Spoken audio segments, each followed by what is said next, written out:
నమస్తే, welcome to Sakshi exclusive. వామ్మో, తెలుగు రాష్ట్రాలకు మళ్లీ తుపాను టెన్షన్ పట్టుకుంది. కొద్ది రోజుల క్రితం బంగాళాఖాతంలో ఏర్పడిన మోంతా తుపాను కారణంగా తెలుగు రాష్ట్రాలు ఎంతలా అతలాకుతలం అయ్యాయో ఇప్పటికీ ప్రజలు మరచిపోలేదు. దాని ప్రభావం నుంచి ఏపీ, తెలంగాణ ఇప్పుడిప్పుడే కోలుకుంటున్నాయి. ఈ క్రమంలో వాతావరణ శాఖ కీలక అలర్ట్ జారీ చేసింది. బంగాళాఖాతంలో వచ్చే వారం తుపాను ఏర్పడే అవకాశం ఉందని వాతావరణ నిపుణులు అంచనా వేశారు. అండమాన్ సముద్రంలో అల్పపీడనం ఏర్పడడానికి పరిస్థితులు పూర్తిగా అనుకూలంగా ఉన్నాయి. ఆ అల్పపీడనం బంగాళాఖాతంలో బలపడుతూ పశ్చిమ వాయువ్య దిశగా ప్రయాణించి ఆంధ్రప్రదేశ్, తమిళనాడు తీరాల వైపుకు చేరే అవకాశం ఉంది. ఇటు నవంబర్ 24 నుంచి 30 వరకు ప్రజలు అప్రమత్తంగా ఉండాలని అధికారులు సూచించారు. అల్పపీడనం తుపానుగా మారే అవకాశం ఉందని, దాని ప్రభావంతో తీర ప్రాంతాల్లో భారీ వర్షాలు కురిసే అవకాశం ఉందని వాతావరణ శాఖ చెబుతోంది. ముఖ్యంగా మత్స్యకారులు సముద్ర యాత్రలకు దూరంగా ఉండాలి అని, తీర ప్రాంత ప్రజలు వాతావరణ శాఖ విడుదల చేసే సూచనలు, హెచ్చరికలను తప్పనిసరిగా పాటించాలి. బలమైన గాలులు, రవాణా అంతరాయాలు సంభవించే అవకాశం ఉన్నందున ప్రభుత్వ విభాగాలు సిద్ధంగా ఉండాలి. నిజానికి సముద్రంలో ఏర్పడే మార్పులే తుపాన్లకు దారితీస్తాయి. సముద్ర ఉపరితల ఉష్ణోగ్రతలో మార్పులు ఏర్పడినప్పుడు అందులో వాతావరణం విభిన్నంగా మారుతుంది. ఇక సముద్రంలో అల్పపీడనాలు ఏర్పడడం సర్వసాధారణం.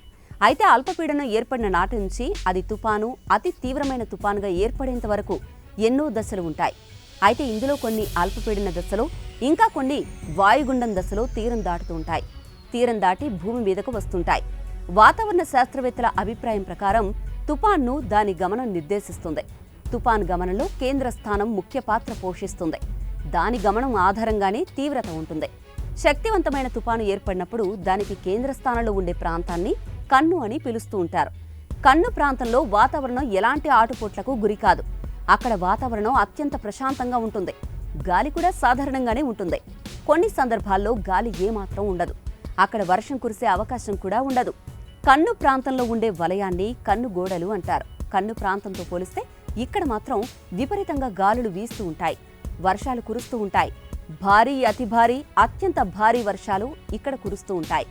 మేఘాలు, ఉరుములు, మెరుపులు ఏర్పడతాయి. చుట్టుపక్కల ఉన్న వాతావరణాన్ని తీవ్రంగా ప్రభావితం చేస్తూ ఉంటాయి.